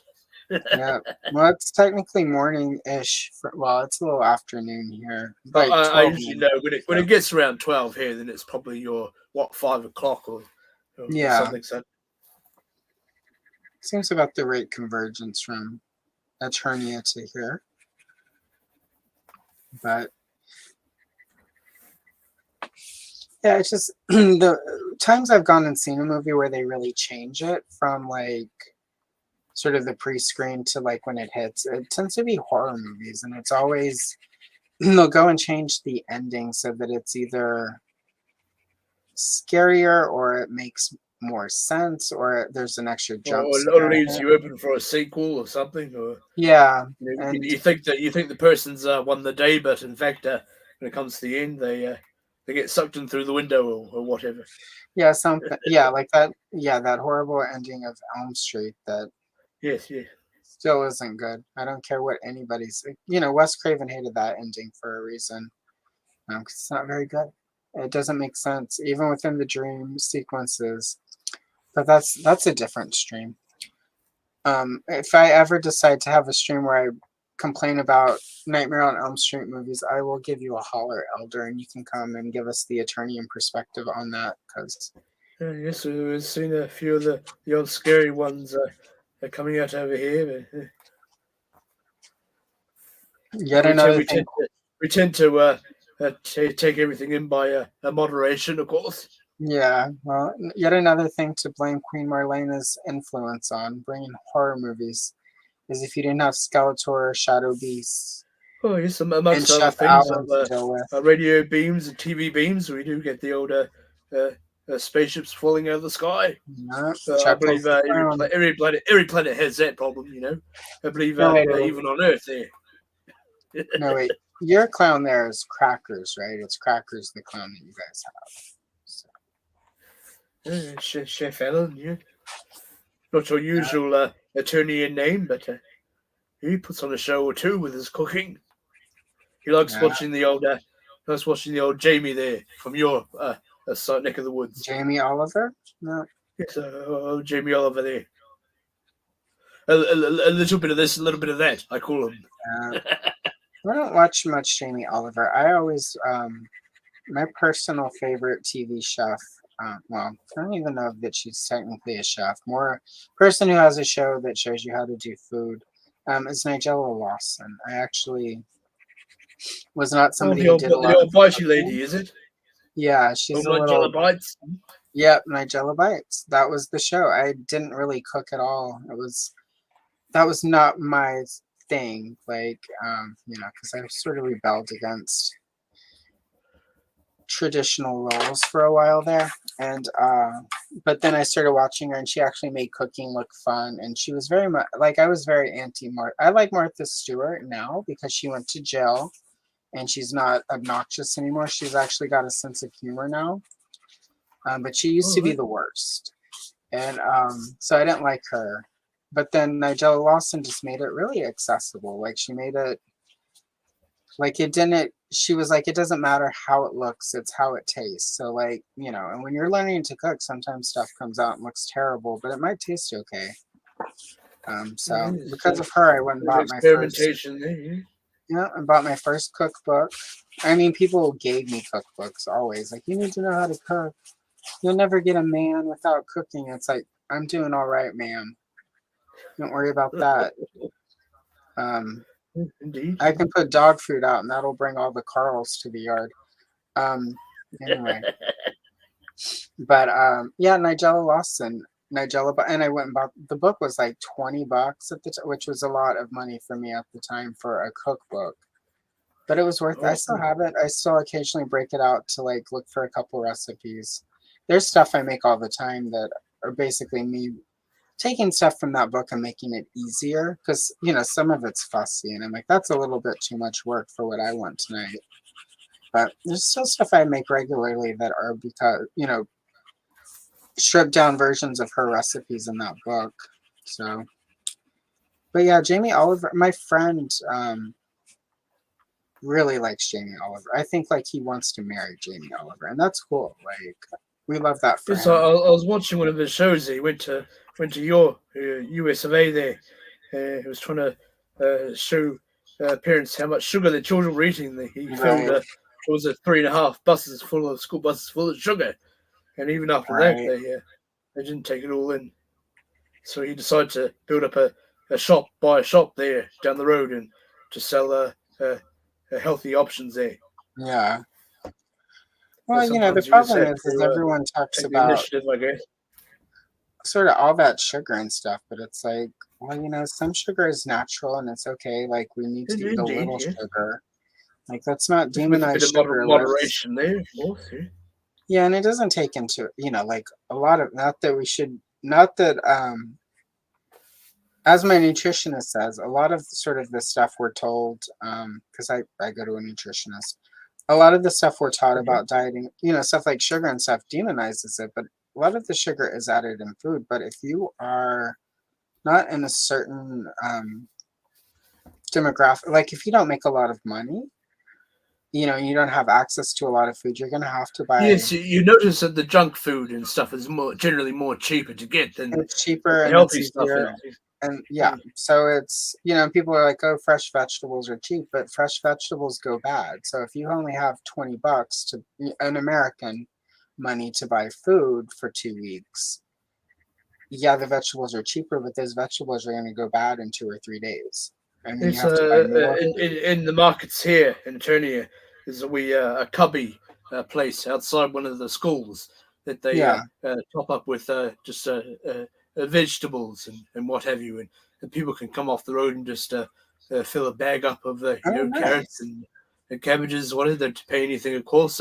But usually it's stuff that they that's had its shelf time in the supermarkets, so it doesn't get all tossed out. Because they had trouble with supermarkets tossing out food that could have gone to people in need. So a lot of things changing and what have you.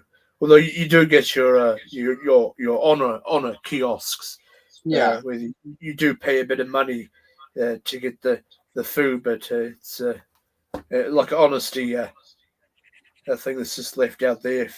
If people pay for the food, then that's a bonus, I suppose. But often you probably strike those that don't. But that's cool. I wish we had more stuff like that over here for people. I mean, we would have people eating less junk food if there were options like that for vegetables and options. So let's see what is happening in chat. Oh, everyone's just quietly listening to us, taking notes so they can hold it against us later, which is that how it should be. Yes, because last night I was thinking about colouring the background in the new Powers of Grayskull, or the old Powers of Grayskull art that you got from the action figures there. Do the background in kind of that colour, like you see in the Super 7 figure of myself and a hero, of course, and yes, Kenzo. Kenzo, come to think of it, he around Christmas time last year, he shared with me that Axel Jimenez or Jimenez, I don't know how you pronounce it, but was working on the artwork for my figure. He posted a little bit of a teaser there. Yeah, he was. Sometimes they do. So it's a promising little tease there for that line to make its way out. And we still got a few more of the Snake Men to come out too, of course. And those were going to be the main villain of the Powers of Grayskull line back in the day. Yeah. So it'd be interesting to see if they put them in there, whether it's going to be the Rise of the Snake Men card art or use the move to the Powers of Grayskull card art there. Well, I think my personal feeling is what we'll see is in the next sort of like Cyclone and Rio Blast and Stondar and Rock-On. I think those will all just appear like on, especially with Mattel Creations, those are probably going to end up on cards that look like the original vintage. And then some of the new characters are going to probably be on Powers of Grayskull. So, I mean, I could be wrong. They could put Rio Blast and Stondar. Well, they haven't officially announced Rio Blast yet, but you know they're going to make them. So we're still waiting on the info for the Mattel Creations sale on how much it's going to be and what the customer limit is going to be also. Yeah, I'm hoping that Black Phoenix. Hello there, sir.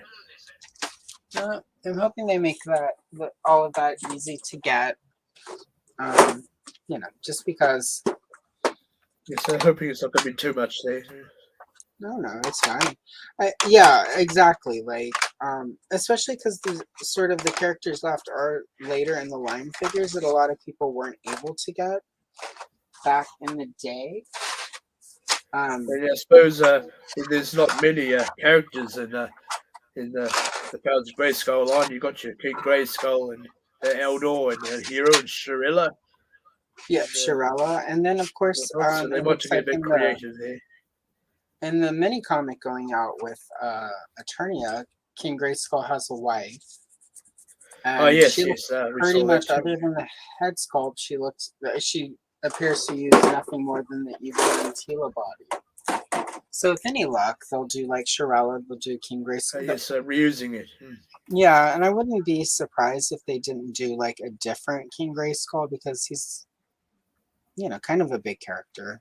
Hero, Eldor, Shirella, maybe like a battle armor King Grayskull's wife, some more Snake Men. They want to pop out old Kekla there. Yeah, I would got a miss in the crowdfunding for Eternia. We need some Keklar for sure.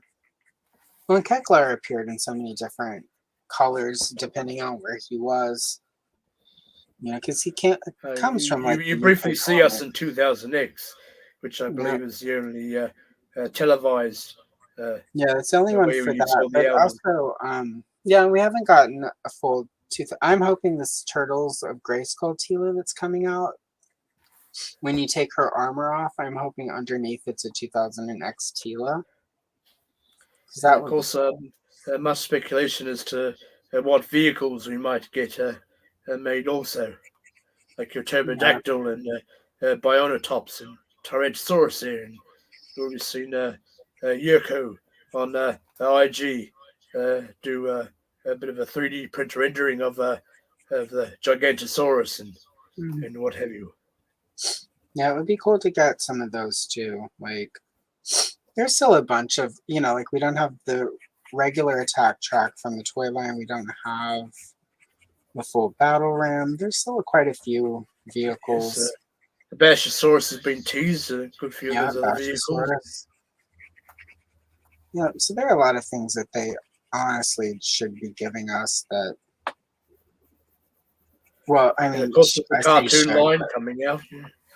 What vehicles we get in that? If they indeed give us vehicles. Yeah, I don't know. I'm hoping they give us a little something. Like, I get the vehicles aren't selling as much at retail, but no reason not to have a few Mattel Creations exclusive, especially for some of the stuff that they can just do repaints on. They can. The Wind Raider, for instance, they could easily just replace the front of it, do it in purple, and put those bat wings on, because Axel even Yes, did. like the customs we've seen. Yeah. Yeah, because that's The all Evil based on Warriors version. actual art. So And if if you're watching their Mattel, the what do you call it? The battle ram. Yeah. Yeah, battle ram for sure. So there's a lot, again, sell it through Mattel Creations. Heck, even with the vehicle, do it made to order or whatever. Like, say we need this many to sell, it won't show up for a year and a half, and then just sell that many. I mean, I'm happy to wait if I know I'm going to be able to get it. Like, I did the made to order. I did 2 Grizzlers. I got the one, like the day Yes, of. I did as well. And then I went in the next day and did a made to order one. I ended up giving the made to order one away, but at the same time, I was like okay with waiting. And yes, I managed to get in on the first sale there, so I didn't have to wait as long as the ones in the made to order. But I went in the made to order Wonder to get a second figure of him. Yeah, I had to wait for that one too, because I could only afford one in the very first sale. But ever since there, I've created a Master of the Universe group for us here at Eternia, and we've been getting together in groups of 3s with the Mattel Creation sale to, of course, save on the $50 Eternia shipping, or the $29.95 US shipping overseas. So they all pay their money into me, and I get up.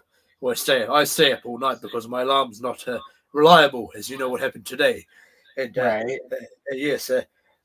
So I stay up there all night, and to pass the time, I usually pop on the old Revelation cartoon. But now I've got Revolution. I can keep that playing, as it were. And yes, so they pay their money into me, or the figure, and we split the shipping 3 ways. So it's probably about $16 or so each, and so when the figures arrive to me, I keep them updated, of course, as I do the tracking there, so they know everything's still coming in and what have you. And yes, when that all arrives, I get their addresses and post the figures out to them. Well, that's cool of you. Yeah.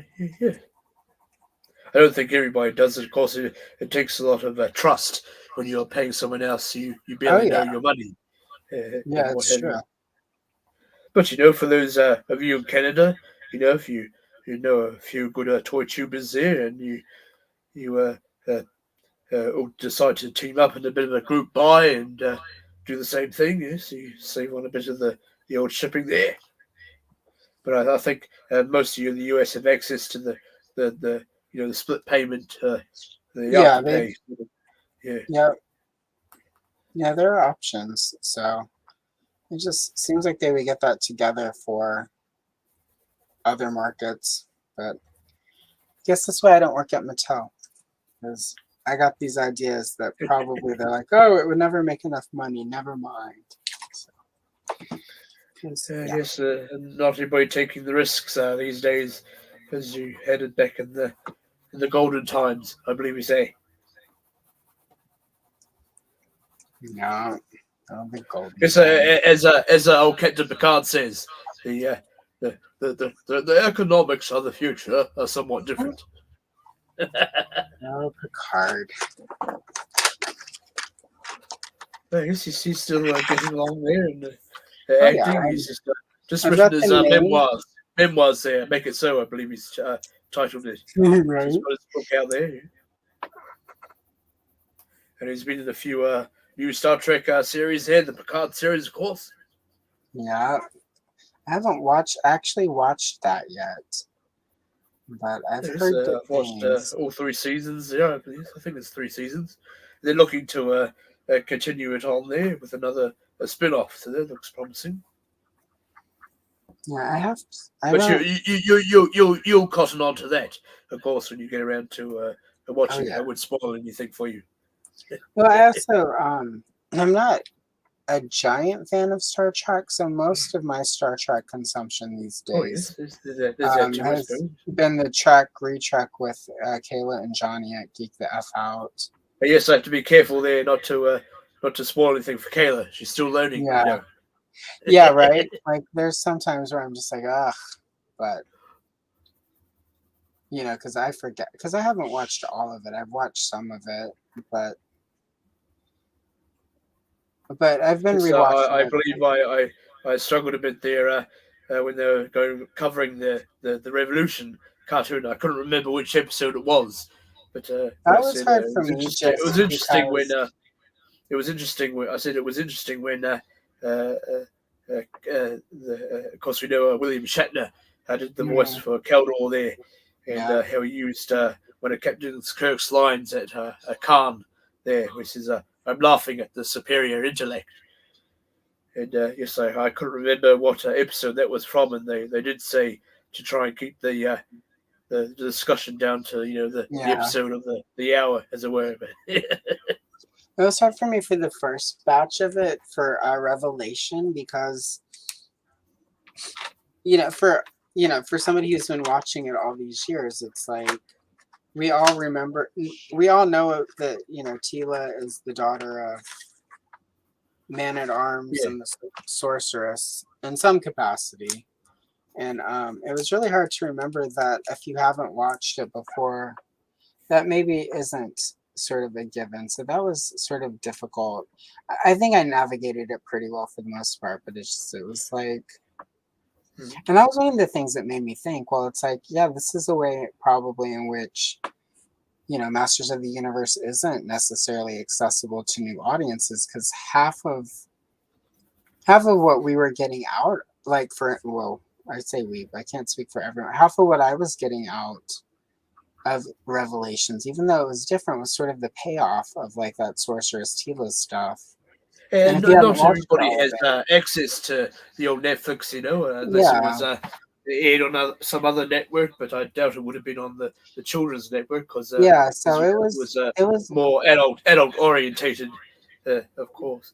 yeah. So it was just really interesting, sort of realizing that a lot of the stuff about Masters of the Universe that some of us accept as sort of given and knowledge everyone knows, not actually if you haven't really watched, been following it for 20 years. And it's a good reminder for me that how, not necessarily gatekeeping old things, but it's just really easy to like make stuff not as accessible to new audiences because there's all that So with lore. Origins, there was nothing telling that line like a mini comic or Yeah, whatever for the children of today. You see, or no update of the cartoon or what have you. yeah, I've seen a few artists do some artworks of what an updated filmation would have looked like here and there, but that's the trouble. You see, if you don't have the advertisement, then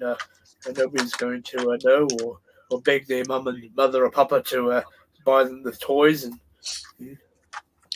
but yeah, and it's like and with things being tough these days too, no, going toy shopping is the least of what's on parents' minds yeah, at the exactly. moment. Well, buying the Well, necessities like food and what have you.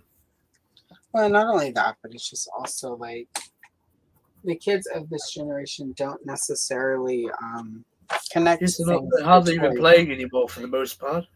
Yeah, I but do see pockets of kids ripping into their Origins Castle Grayskulls. Their father, who was a young lad back in the 80s that grew up with it, bought them and they're ripping into that and playing with it. So it is occurring out there somewhat, there but are some, yeah, for not, sure. But not enough that would be sustainable.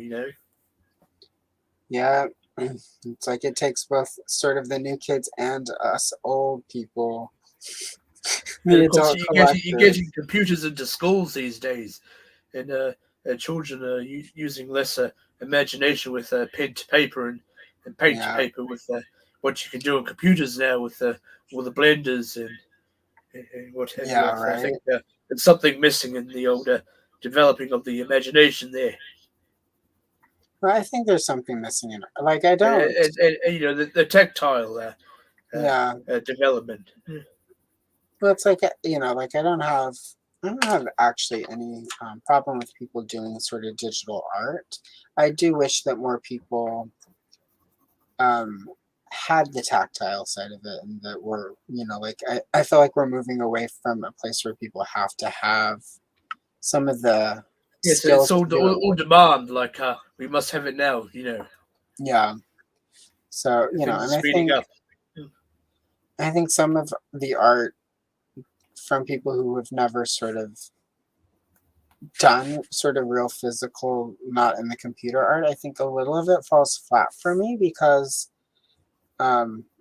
you relate to it differently when even people who do digital art, if they actually have some experience with like doing it yourself by hand without a computer, it just feels like it plays differently to me because they have some understanding of this side of it. So, but See, that was a big thing, and when I was babysitting my 2-year-old niece at the time, having the toys out there and playing with the blocks, and I even pulled out the Diamond Select Enterprise D with the sounds, and so it had that on the floor there on its stand, and I pressed the bridge button. She kept diving under the saucer trying to see where the sound was coming from. old Captain Picard. Saying his lines there, and she kept trying to look under the saucer section to see where it was coming from. But I had a smaller scale kit set Enterprise G that I let her play with, and I taught her how to saw her spaceship around in the air, and even how to roll the cars along the floor. And she got that from me, you see. Yeah. Yes, she's still playing with toys even now. I believe she's almost 12 years old or something, but.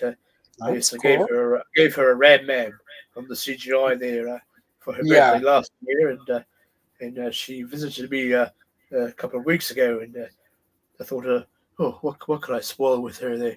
I've got a box of the old CGI figures that I've been collecting up to do I haven't done it yet, but yet to do a bit of a bigger unboxing on the YouTube there soon. Yeah. Like what Adam beat me to the punch, you might say. Yeah. At Medical Toys. So yes, I recently got the Sorceress and Cosmic Falcon set. So I That's a gave her fun that. set. I gave her that as a belated Christmas present. So yes, I sneak in the old Master of the Universe into the next generation. Do my bit, you might say. And of course, I ended up having to buy another. I bought another set, and luckily it was the last one the Toyco had. So it was on sale too, $16. Tony in there, so it wasn't bad. I picked up an extra of that Sorceress and the Falcon. One, because I want to use the Sorceress to do a origin custom. Oh yes. But I also want to go in. I've got it's not chrome, but it's like a shiny silver spray paint, and I at some point want to take that Cosmic Falcon and spray paint him like silver. I'm still gonna call him just Cosmic Falcon, but I'm like, he just needs to be like shiny and silver, so that he looks like liquid space or something. And maybe go paint some stars or something on him to give him a little bit of a Starfield effect. Sort of like the Silverhawks there, maybe. A little bit, yeah. Silverhawks, but Motu. So the funny thing about that figure is that I would have thought they would have given her a transparent blue visor like she has in the show. They did that with Man at Arms, I believe, but no, they just she has the translucent blue one. She gave us a pearlescent visor there. Yeah, the individually carded one has the translucent blue. For whatever was there reason, another one? Okay. Yeah, there's one that's just on a card that has translucent blue helmet. Oh yes, you're right. I remember. Her wings are like translucent purple. I've got one of those Menton card on the wall.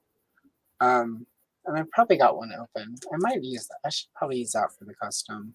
And I don't think I'll find as nearly as many as I would like little Orko and I know they're still for sale overseas on Earth. I haven't found Orko easily, but I want two because I want to use those as I'm going to stick them on either side of my. I believe he's still for sale on the Kid In website.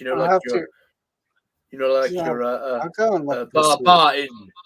Or Jesus and Mary, and Joseph going to the inn, but there was no room in there. Yeah, I want two of those. I'm gonna put them on either side of my Origins Orko and pretend they're like they're gonna be in the little in my headcanon. I apologize to people who don't like that. But in my headcanon, they're gonna be his little like robots that Man at Arms made for some reason, but they're now attached to him. So, because it's a really cool design. I like that Orko design.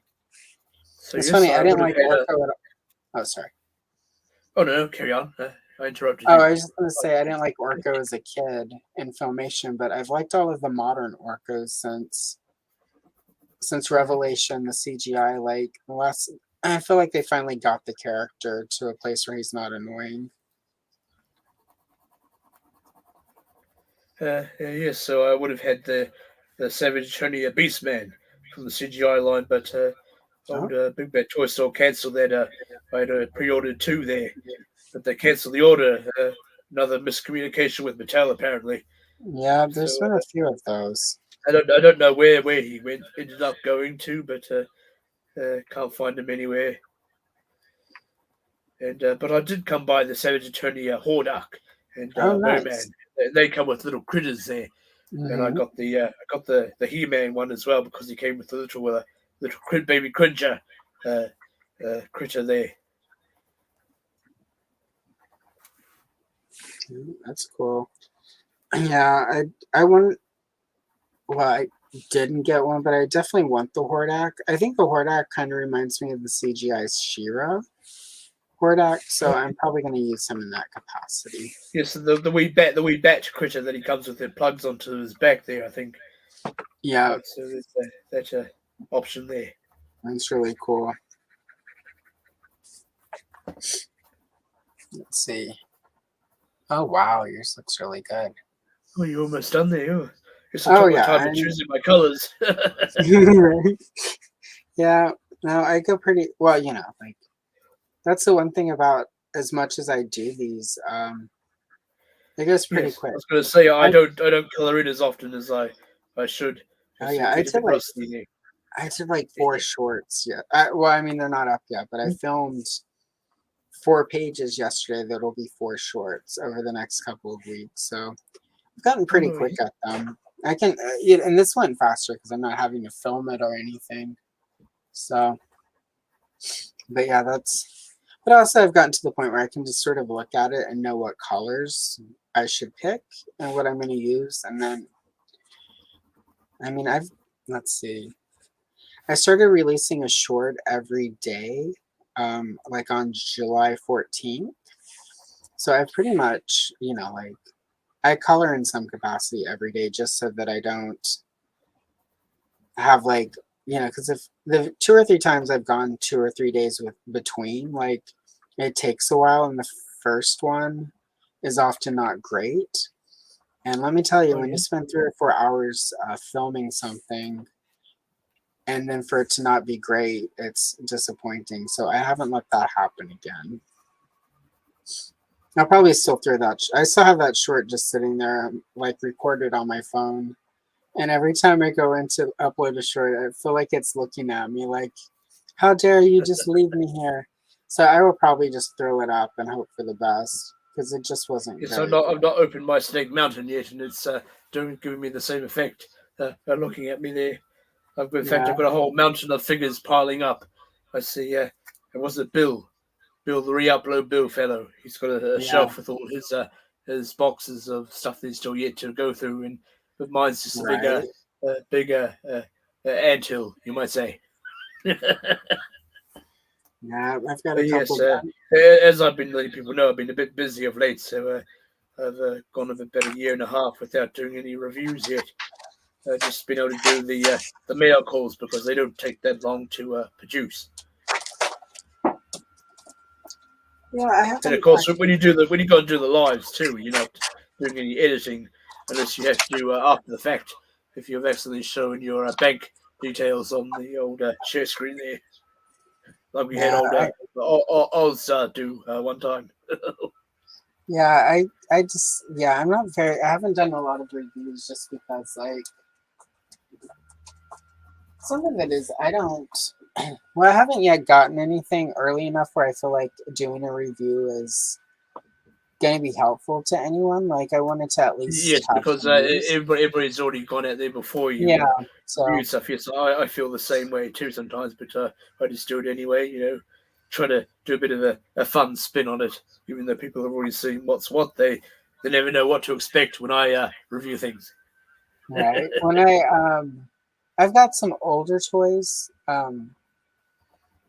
that I'm working on videos about, and some of those I'm going to end up doing unboxing and reviews because, obviously nobody else is doing those. Yeah, and that's less about doing the review so that people, know about a toy that's out now, more so much, sort of doing a review to talk about where that toy fits, like in toy history or whatever. Oh yeah. Or if you're interested in an old line so that you can know what you're looking at, because sometimes you want sort of old, you want to go back and collect some line that you didn't get as a kid, but since you never had them, like, you don't quite know what they're going to be like, and it can be disappointing. You build stuff up in your head, and then 20, 30, 40 years later you finally get that toy, and then you didn't realize it had some problem or whatever with it. It's disappointing. So Well, yes, there'll with be a my thing of reviews, I like to have the vintage counterparts reviewed also with the newer stuff. I tried yeah, to. Speaking of which, I tried to get a vintage rock on. I've seen a few pop up there, some more in complete order than others. The yeah, market's there, but I was outbid on this one. It went to about $30, but with the old rock on sale coming up on the 16th, there, felt probably important I have money ready to go for that. yeah. That is So coming up. I'll keep an eye out there, see if his vintage figure pops up again. But I've got a good few vintages in the collection or so since our origins started there.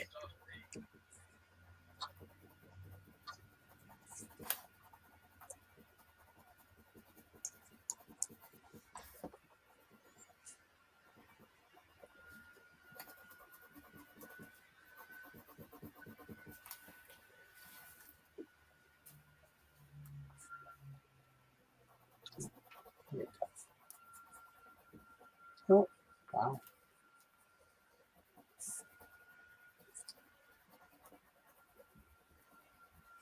Oh my Oh, goodness. hello there, Toy Mama. If I didn't say hello before. Yeah. Oh my goodness. We're coming up on 2 hours, so it's usually about Time when flies. yeah, it flies by once you get to talking and coloring. Um, I'm pretty much done. It looks like you're Yes, still. I've been tempted to get my A into G myself to catch up with you there. Yeah, no worries. You don't have to finish on stream. Well, so I usually approach a Castle Grayskull a different method. Yeah, Even with paint, which I'm probably not going to do here. Uh, I start off with the grey first. yeah, What it started off in the beginning, and then add in all the neglect over time, you might say, with the yeah. moths and Well, just time. the old creepers growing up the sides there. I can't imagine it would be easy to get a full team of people out with scrub brushes like every week to Oh yes. go out and scrub it down for thousands of years, It might get old Snout Spout and his water blaster there, perhaps. right? Snout But Spout, I Cobra don't know. Khan, The and the castles that hold him Skeletor's. might not take kindly to that sort of pressure. Yeah, get Snout Spout. Pun intended. You have to get Snout Spout, Cobra Khan, and the Skeletor's dragon so you can do it properly. So yes, it'd be interesting to see what a retro bacon has spoiled me with the rather heavy box. That's cool. Yes, we tend to spoil each other there. I like to pay people back if they've sent something out my way. Got a good Yeah, list mounting up there. I have Axion Figs. I want to get him something because even though I paid in full for everything the first time to get Moss Man, we know the story got sent right back to him. Right. The old snifter hounds might have caught whiff of the lost man's smell there, the pine smell. But he got the papers saying things weren't written incorrectly or whatever. And he's sort of like, well, yes, sir, how else do you explain a plastic action figure and so forth? But yes, on the second try, he did that after coming back from PowerCon. And of course, he had to fork out the $39 US dollars to ship it to me. So I like to get him something back there eventually. But yes, Rachel Bacon. She when I repay her, she keeps spoiling me back. I know she likes to do it to help others out there, which is good in the community. But even still, I like to send something back there. That's really cool. So yes, be interesting to see what she's given me in this package there today. Yes, she messaged me a couple of days ago with a tracking number. I said, "Oh, what have you done this time?" She's been getting really cool stuff, though. I've been following all of her posts on. Yes, the Rainbow Bright stuff. I see. Yeah. I got her the. I always check before I surprise her. Although this recent one was more of a Christmas present. But yes, I always check to see what she's posted there to get an idea of what she's into. And yes, one time I gave her a Barbie playset there, kitchen playset, and the lady off one of the Indiana Jones films. And, Marion. I recall her saying when she posted about Mantenna, the Origins Mantenna, that she wasn't sure whether she was going to open or keep it boxed. So I got her because of course he's as common as chips over here at the moment. So I got her a spare one of that, and of course she because that was because she went to the blue there and got me a motherboard. So I wanted to give her a wee thank you package there for that, and then she sent me a thank you package back. It's a never-ending change. It's good though. Good community there. So of course for a Christmas present I checked, and sure enough she had some of the Dungeons and Dragons action figures there. So I got her the owlbear because he became available here in Eternia. So I got one for myself that I'll be using as a mount for my Cavendor from Mythic Legions when I customize him up. There to make a settle, of course, and she was wanting to make a settle for hers, so I offered to make her one there. And when I get all that sorted out, of course.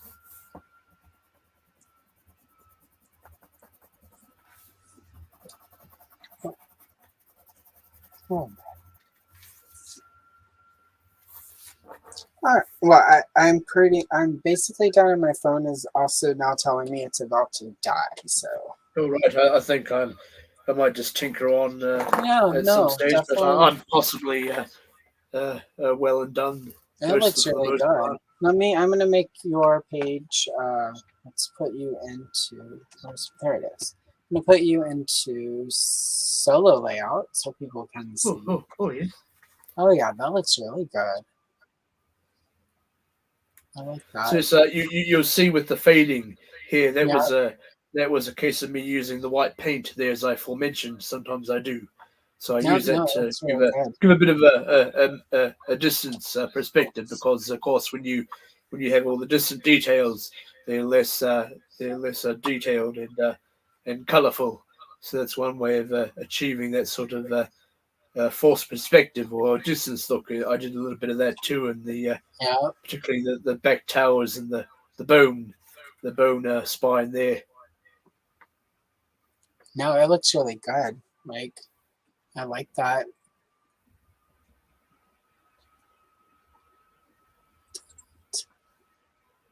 So you see the old chains there that close up the drawbridge. I really should have had them on more of the inside, but something different, I suppose. No, I think that looks pretty cool. And yes, that's all she wrote, I suppose. Yeah. And then really quickly, I'll throw mine up. Obviously, I went for way more of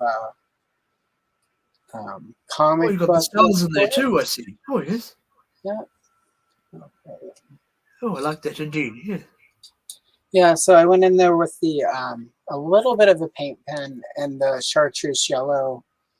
But I did the chartreuse yellow down, and then I just put a little yellow paint from a paint pen on it. And what that did was it almost makes it look like it's glowing, but it's more of a green color because of everything around it. Right. So it's like an So did you use a paint pen in making the stars there in the sky? Yep, just an inexpensive white paint pen. When I do those water soluble crayons, when I use those in the background because there's water, if I go in and do it at the right time, the white paint will sometimes do a little bit of like a bleed, but it gives it that hazy, like magical look. So like I do that on purpose. I discovered it by accident because I didn't wait long enough for it to dry, but it worked out. Yes, I had to use the old white paint pen to do all the little skull and crossbones on Wednesday's dress there, but it took several goes, you see, because the paint wasn't covering well into the fabric, so I had to go over them several times to get a good coverage of white and that, because it's hard to find that pattern, that scale of dress, you see. Yeah. So I had to make her clothes also.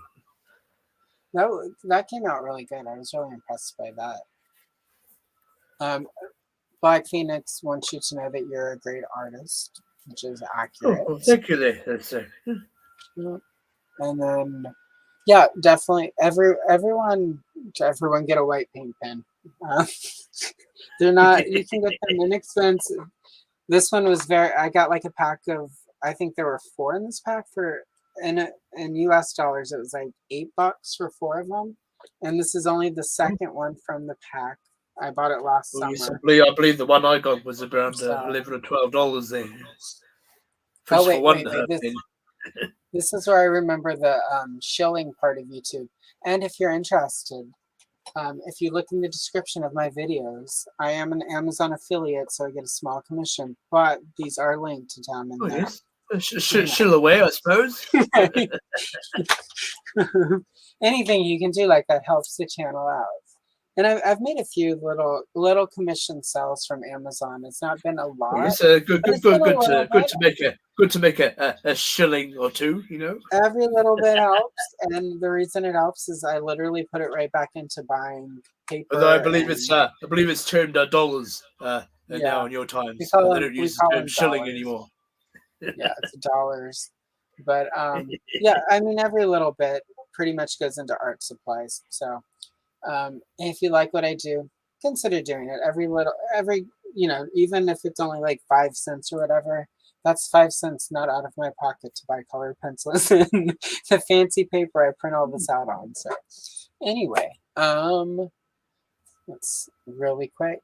Shilling exactly. We're on the internet. That's what we do. All right.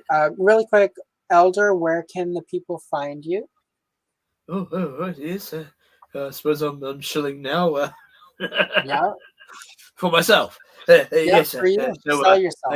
You can find me on the old YouTube there, the Masterversal-Toyhunter there on the YouTube, and also on the Instagram, the same name there.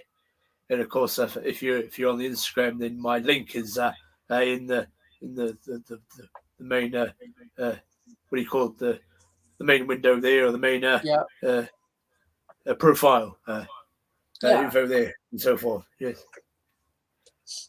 But yes, I don't have anything really set in stone of what's coming up, other than that a parcel from a post or from Richard Bacon that arrived today. And she's also on the Instagram, so you can follow her. Follow Richard Bacon. Yeah. She gets all kinds of cool toys. So if you enjoy what I do, you enjoy what Elder does. Definitely follow Retro Bacon. She's also an artist too. She's designed many logos there for like a Kidzo's creations there and so forth. And I believe Attorney and Royalty maybe. She does all that, and they've made T-shirts and what have you. And she also designed my not this thumbnail you see here on the avatar, although I had thought about putting it in, but it is on my YouTube profile picture there. So I believe she does it for her job, a bit of a designer. There we go. A little bit closer to the camera right before it dies. I'm going to put mine on Instagram, and I'm going to tag you in it, Eldor. Very good. Everyone can get a look at it. Yeah. And if you are interested in this art for yourself, reach out to Eldor on Instagram, and I have it as a PDF currently, of course. So got it all set up for Alison there. Yeah, so if you're interested in it, reach out to Eldor. I'm sure that he would be happy to share it with you because it's amazing. And the more people who enjoy his art, the better, because that means more people have a chance to see the art. So definitely support your artists, because without them, the world would be very boring. And really quick, where you can find me is I have daily shorts still. This Wednesday is Valentine's Day. For those who celebrate. I love it. Love is in the air, you might say. Yeah, I have a color and chill, one of my videos where it's just me coloring. So I believe a 6-minute one.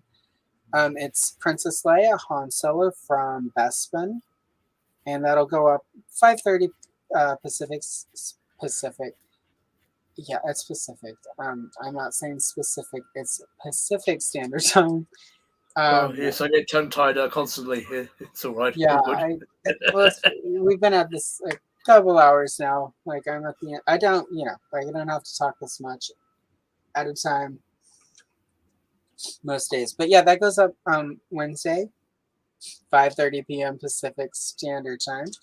Right now, it's been about 2 weeks, but I do actually have a Castle Grayskull video you should go check out. It's the early history of Castle Grayskull. It's part 1 of the series I'll be working on throughout the year. Oh, yes. And next Sunday, I will be here with Corey from Make Shape Create. Yes. And he's also bringing some original art for us to color. So if you enjoy me doing original art, check us out next week, because I'll do some more. I'm going to be mixing it up on these Sundays where I have a guest. If I have a guest who does art, we're going to color some of their art if they have some to show. So anyway, I thank you all for hanging out with us today. It's been a lot of fun. I never know quite what to say at this point, because it's like, it's clear I enjoyed my time. I usually just rattle off the common YouTube jargon, like and subscribe and whatever. Yeah, you're welcome, Alex. Have a good one. Yeah, if you're watching this and you enjoy it, don't forget to smack the like, subscribe if you haven't, hit the bell notification so you're alerted to future videos, and I will see you in the next one. Alison Troy, Retro Toy Princess, out. Good journey, everybody. Cheerio.